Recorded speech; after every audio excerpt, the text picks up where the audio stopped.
Okay, so have you ever been in like a really confined space and you start getting this really creepy feeling?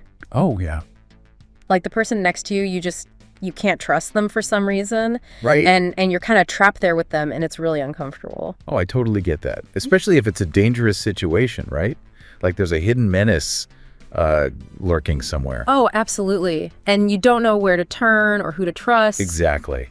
And you're just kind of stuck with this unease, like something's not right. Right. And that's what we're going to be diving into today. Yes, we're going deep into a story that's all about this feeling of isolation, paranoia, and this terrifying unknown. We've got a really interesting set of sources for you today. We've got episode logs from this particular episode, Ooh. production notes, some critical reactions from when it first came out. This is going to be good.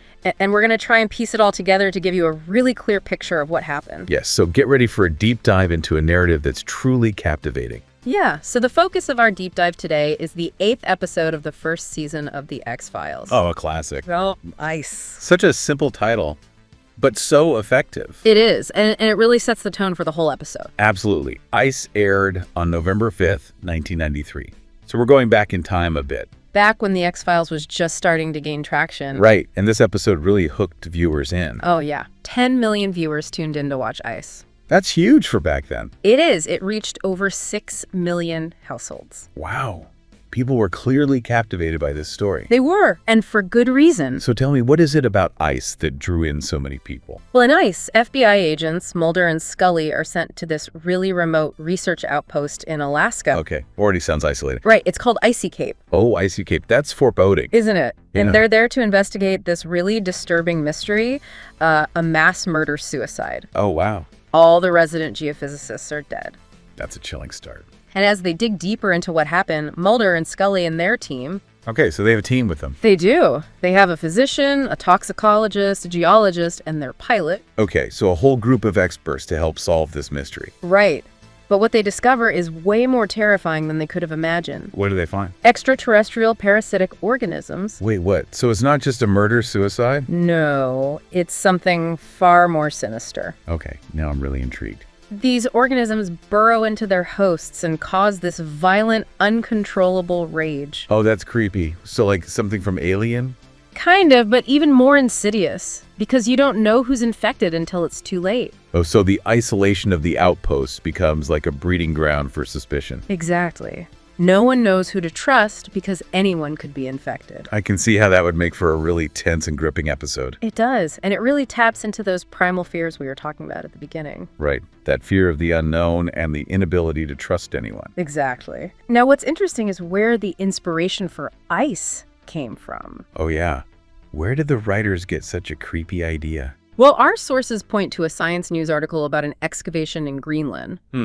So something ancient and buried in the ice. Right. And that idea of something hidden and potentially dangerous being unearthed really resonated with the writers. Okay, I can see that. But there's something else too, right? There is. The deeper influence seems to be John W. Campbell's novella, Who Goes There? Who Goes There? That's a classic science fiction story. It is, and it's the basis for those incredibly tense and paranoia-fueled films, The Thing from Another World and The Thing. Oh yeah, John Carpenter's The Thing. Yeah. That's a masterpiece of horror. It is, and ICE borrows that central concept of an alien entity that can perfectly imitate its victims. Oh wow. So you never know who's really human and who's the thing. Exactly. It's that constant uncertainty and suspicion that makes both The Thing and ICE so effective. Okay, so we've got the setup, we've got the inspiration. Now let's get into the story itself. All right, so Mulder and Scully arrive at Icy Cape with their team. Okay, remind me who's on the team again. We've got Dr. Hodge, the physician, Dr. De Silva, the toxicologist, Dr. Murphy, the geologist, and Bear, the pilot. Right, got it. So they're all ready to investigate this murder-suicide. They are. But what they find is truly gruesome. What do they see? The frozen bodies of the geophysicists scattered around the outpost. Oh, that's got to be a chilling sight. It is a real testament to the violence that took place. And they have no idea what caused it at this point. Right. They're completely in the dark. So what's the next clue they find? Well, they encounter a dog. A dog. Yeah, it seems to be the only living thing left at the outpost. Oh, that's kind of sad. It is. But the dog's behavior is really strange. It's aggressive and unpredictable. Oh, that's not good. No. It's like Okay. something's not right with it. So they're suspicious of the dog. They are. And Scully, being the scientist that she is, starts examining it. And what does she find? She notices these black nodules on the dog's skin. Nodules? What are those? They're like little bumps or lumps under the skin. Okay. And those are suspicious. They are, especially because there's also a rash around the dog's neck, and Scully notices something moving beneath its skin. Ugh, that's creepy. Like something's living under there. Exactly. That's not something you want to see. No, definitely not. So what do they think is wrong with the dog? Well, Scully initially thinks it could be bubonic plague. Oh, wow. That's a serious disease. It is. But the movement under the skin doesn't really fit with that diagnosis. And they're still unsure what's going on. Right. It's a mystery. Okay, so we've got dead scientists, an aggressive dog with weird nodules, and something moving under its skin. Right. And it gets worse. How? Remember Bear, the pilot, was bitten by the dog during their initial encounter? Oh, yeah, I forgot about that. Well, he starts showing similar symptoms. He gets the nodules, too. He does. And he starts behaving erratically, just like the dog. Oh, no. So whatever's wrong with the dog is contagious. It seems that way. And they still don't know what it is. Not yet, but they're about to get a horrifying answer. Okay, I'm on the edge of my seat. Tell me what happens. So, Dr. Hodge decides to make a surgical incision at the site of the movement beneath Bear's skin. Okay, this is where it gets really gross. It is, brace yourself. So he cuts into Bear's skin and pulls out Don't tell me a worm. a worm. Ugh, do it. This small, grotesque worm is wriggling around in his hand. Oh, that's disgusting. It is. And it's clearly not something you'd find naturally in Alaska. So this is where the extraterrestrial part comes in. Exactly. It's starting to look like these worms are alien parasites. Okay, but where did they come from? Well, the team discovers another clue, an ancient ice core sample. Ice core sample? What's that? It's basically a long cylinder of ice drilled from a glacier or ice sheet. Oh, okay. So it's like a record of the past. Exactly. And this particular ice core sample is believed to be hundreds of thousands of years old. Wow. So it's really ancient. It is. And inside this ice core sample, they find another one of these parasitic worms frozen in time. Oh, no. So these things have been around for ages. Seems so. And now they're thawed out and infecting people. Right. Which leads to that classic Mulder and Scully debate. Oh, yeah. What do they disagree about this time? Mulder thinks these worms are extraterrestrial life, a scientific marvel to be studied. Of course he does. Right. But Scully wants to destroy them. Understandably. She's the voice of reason, as always. She is. She's worried about the potential danger they pose. I mean, who knows what these things are capable of? Exactly. And with the storm trapping them at the outpost, the tension starts to rise. So they're stuck there with these parasitic worms and no way to get help. Right. And that's when the paranoia really sets in. Oh, no. Everyone's suspicious of everyone else. Exactly, because anyone could be infected. That's a recipe for disaster. It is. And things go from bad to worse when they find Dr. Murphy dead. The geologist. Yes, Oh. he's found in the freezer with his throat slashed. Oh, God. That's awful. It is. And to make matters worse, Mulder is the one who finds him. Oh, no. So now everyone thinks he's infected. They do. He becomes the prime suspect. Even Scully. Even Scully, she's trying to be rational, but the fear is contagious. I bet. And being trapped in that isolated environment with a potential alien parasite on the loose would make anyone paranoid. Absolutely. It's a pressure cooker situation. So what happens to Mulder? They confine him to a room. Oh, wow. So he's basically a prisoner now. He is. And it doesn't look good for him. But Scully's not giving up on him, is she? No, she's not. She continues to investigate, trying to find a way to prove Mulder's innocence. She's a good partner. She is. And her scientific mind leads her to a crucial discovery. What does she find? She discovers that when two of these parasitic worms are introduced into the same host, they attack each other. They fight each other. They do, and it kills them both. Oh, wow. So like a biological failsafe. Exactly. And she confirms this by observing the dog, which recovers after a second worm is introduced into its system. So that's the cure. Infect someone with another worm.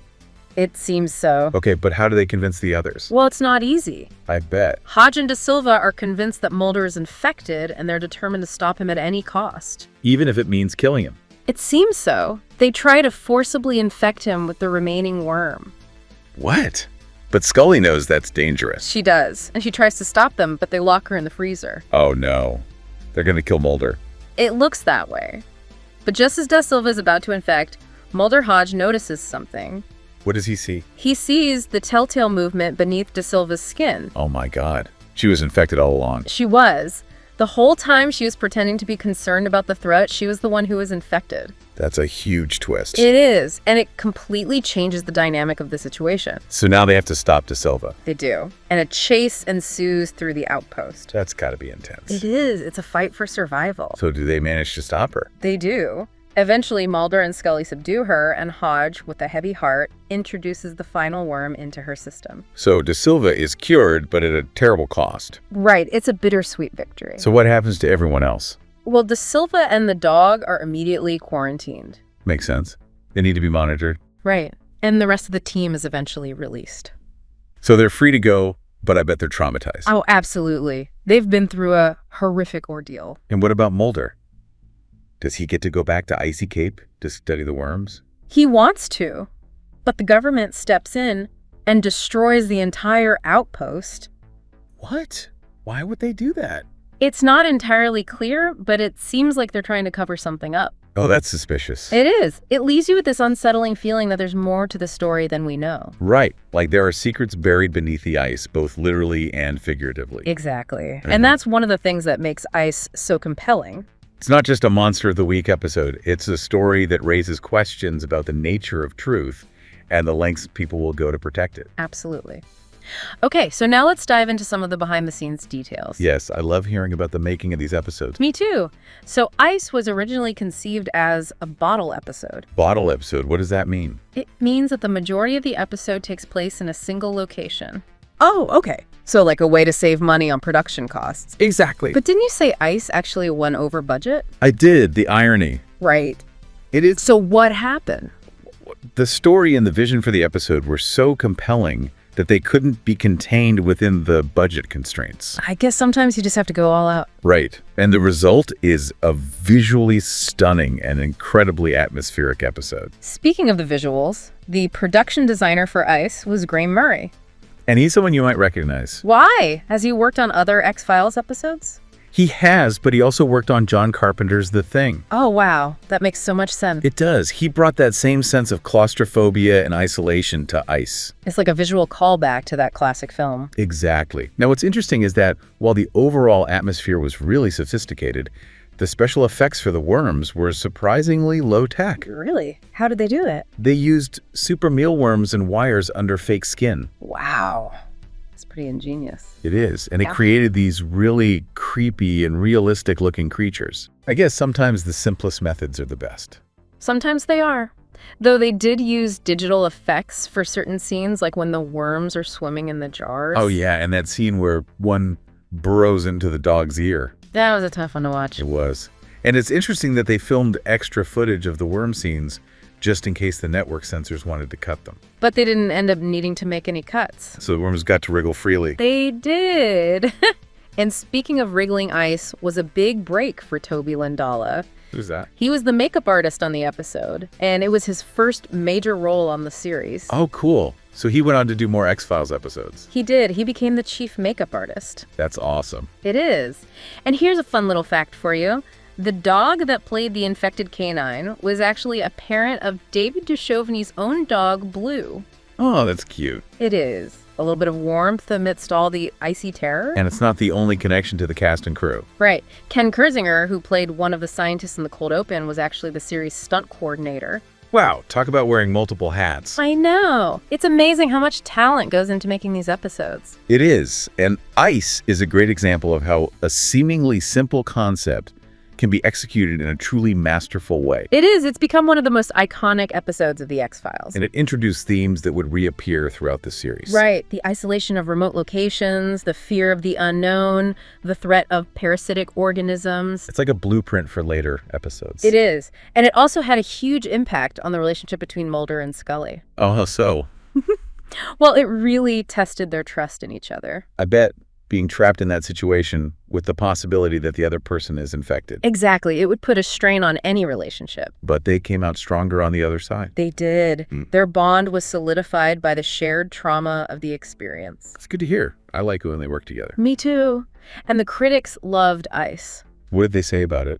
They praised the intense atmosphere, the psychological tension, the strong performances from the cast. It sounds like they really nailed it. They did. And it's still considered one of the best episodes of the first season. Rightfully so. Absolutely. Now, even the people who worked on the episode have talked about how proud they are of it. Oh, yeah. Like who? Chris Carter, the creator of The X-Files, and David Nutter, the director of ICE, both said that they were really happy with how it turned out. That's awesome. It is. And Gillian Anderson even said that filming ICE was really intense. I bet. It must have been challenging to shoot in such a confined space. Definitely. And there's even a little Easter egg for eagle-eyed viewers. Oh, what is it? Mulder wears a Jeff George football cap in the episode. Jeff George? He was a quarterback in the NFL. Okay, and why is that significant? Well, David Duchovny is a big football fan. Ah, so it's a little nod to his personal interests. Exactly. Just a fun little detail. I love those. Me too. Okay, so as we wrap up our deep dive into ICE, let's take a moment to reflect on what we've learned. Yes, it's been a wild ride. It has. We encountered a deadly ancient parasite that was unleashed on an unsuspecting research team. Leading to a terrifying outbreak of violence and paranoia. Exactly. And we saw how the isolation of the outpost amplified those fears and suspicions. It's a reminder that even in the face of the unknown, human nature can be just as dangerous as any extraterrestrial threat. Absolutely. And it also raises questions about the government's role in all of this. Right. Why did they destroy the outpost? What were they trying to hide? It's something to think about. And for those of you who are interested in gaining knowledge quickly and having those aha moments, think about how much we learned from just one episode of The X-Files. Right. It's a testament to the power of storytelling. And it shows how even a fictional narrative can make us think critically about the world around us. Absolutely. Now here's a final thought for you to ponder. Okay, I'm listening. If the government was so quick to destroy the Icy Kate outpost, what other secrets might be buried beneath the ice? Oh, wow. That's a chilling thought. It is. And it makes you wonder what other ancient and potentially dangerous life forms might be out there waiting to be discovered. Or worse, what if they've already been discovered and are being kept hidden from us? That's a question we may never know the answer to. But it's certainly one worth asking. It is. And on that note, we'll leave you to contemplate the mysteries of the universe. Until next time. Thanks for joining us on The Deep Dive.